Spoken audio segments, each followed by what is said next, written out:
because whenever we would step on screen in any form, people would say just what you said. Look, there's JR, Sue Ellen, and Bobby. And so we never would work together again. And then this gift was presented to us. But how amazing that you've stayed so close.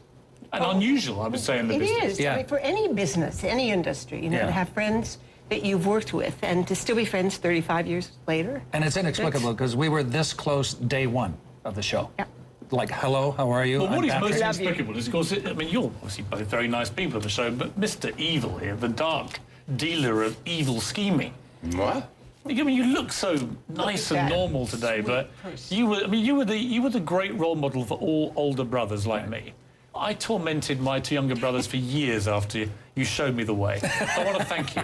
They don't want to thank you. You know, my immediate younger brother was in the Bobby position. He wants to kill me. But he joined the army and got out of his system like that. Yeah. You're obviously nothing like JR in real life. Everyone's always told me that. Yeah. For you, you couldn't really bring back Dallas without JR, right? I mean, we're all agreed on this. Were you remotely concerned, given that you were like the top dog, if you like, that it might damage the brand? Yes. How long did you think about it?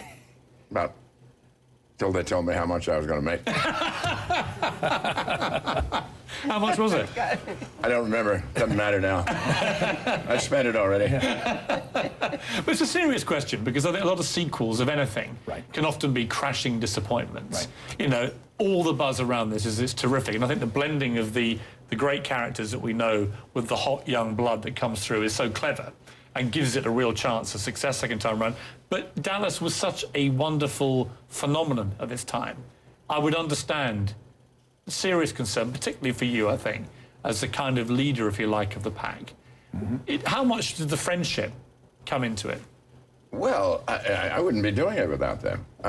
We wouldn't be doing it, would it? No, I mean, somebody approached me and said, would you like to do the show? And I said, are my friends going to be on the show? And they said, sure. And I said, let's see the script. And then we talked about the script. We liked it very much. Yep. And so we said, yeah, and it was like that. Yeah. Well, it took about 10 years to get going. Yeah. Well, and I think people forget that we're dear friends and we do talk. And so it isn't about, you know, one getting something and the other one not getting it or whatever. We talk all the time about all the details. So, Larry, you look great, but you've not been very well recently. Is everything okay? You're back to normal? So far, yeah. I love the fact you brought this in. Well, yeah. Is this a genuine JR? Nobody knew who the hell I was unless I put my hat on. You see, immediately to that laugh, the Stetson, the laugh, the evil chuckle. Was that your chuckle, or was it one you perfected? Well, in Germany, it ain't my chuckle. They're always saying, "Give us that laugh, Larry," in German, you know. And I said, "That ain't me. That's my interpreter."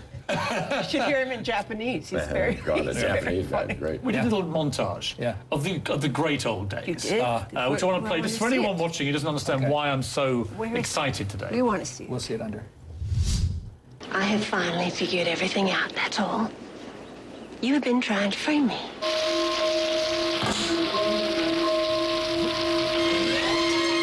Good morning. Tell me, JR, which slut are you going to stay with tonight? What difference does it make? Whoever it is, it's got to be more interesting than the slut I'm looking at right now. Did you really say that? Said that. I don't think you could say that on TV anymore. Wow, you pushed the envelope. You said you weren't evil? Yeah. Well, you think that's evil? No wonder I drank. really? No wonder I would drink. I had to drink. Did you like being, for what you were for a long period, the most evil man on television? Well, you know, I don't think I was an evil man. I was just like a Texas businessman, that's all. Yeah, evil.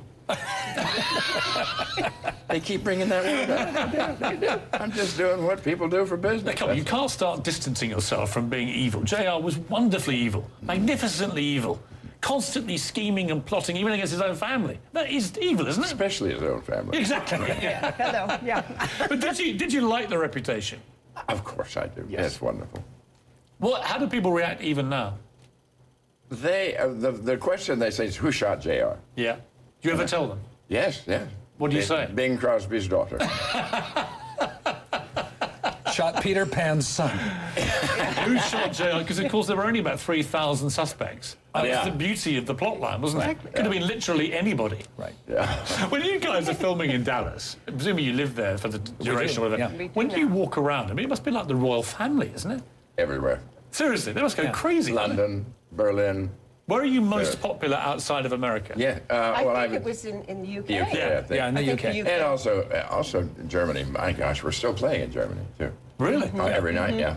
So it's you and David Hasselhoff, really, are the big names. Yeah, he's doing very well. Mr. Germany. Let's take another break. I want to bring out the new generation of Ewings. Really? I want to find, why not? Oh, all right. think so? Younger, fresher meat. Okay. Oh, fresher. Whoa.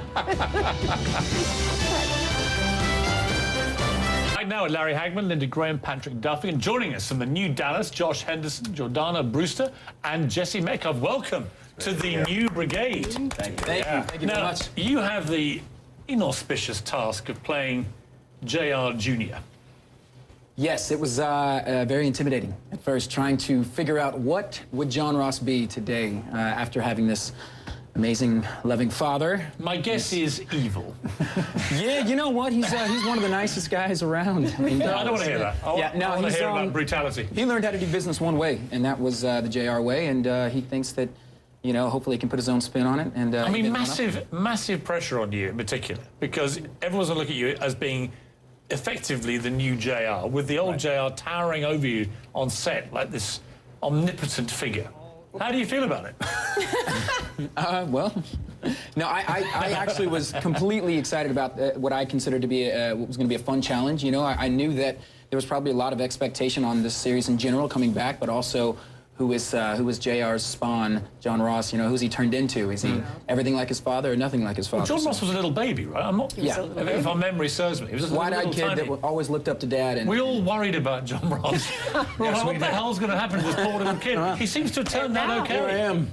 Jordana, you play the Ewing's cook's daughter. Am I right? Yes. So you're not fully fledged Ewing. I am not a Ewing. Not this year. I might, yes. But you might, not be, in this knowing the season. way the interbreeding goes, it's only a matter of I'm time. involved with both Ewings, so I'm a very lucky girl. So you're having a simultaneous fling with these two. Not simultaneous. I just sort of ping pong Alternating. between both. Yes, I'm in love with both of them. How have you found it coming into this iconic show? It's been wonderful. It's been really wonderful. I mean, I was a fan of Dallas, and Were you? Or and were you just saying that? You must have been about 5. I was very young. How old were I you knew when exactly. Dallas? How old are you? If you don't I mind me was asking. born in 1980. 1980. Okay, So so you the were born year 2 years after it we shot started. JR, yeah. But you would have been 11 or 12 when it finished. So I can just about buy you being a fan. But I mean, the reality is, you're the fresh blood here, aren't you? Replacing and yet with legends. We're not replacing, which is why it's not terrifying. If we were replacing, that would be terrifying. Yeah. We're joining, which is what's so wonderful. And they've been so awesome and welcoming. Generous to work with or impossible divas? No. Easy. So generous to work with. Jesse, for you, from Desperate Housewives to Dallas, does it get any better? You know, I feel incredibly blessed to have the opportunity to be on another television phenomenon, you know, and I think this show has the potential to be huge. It's been brilliantly done, I have to say. I mean, the production values are great, but the fusion between the two, which could have been fraught with danger, as actually looks completely seamless. Mainly because you three just haven't aged. I mean, it is ridiculous. No. I mean, I've got to be honest, Sue Ellen.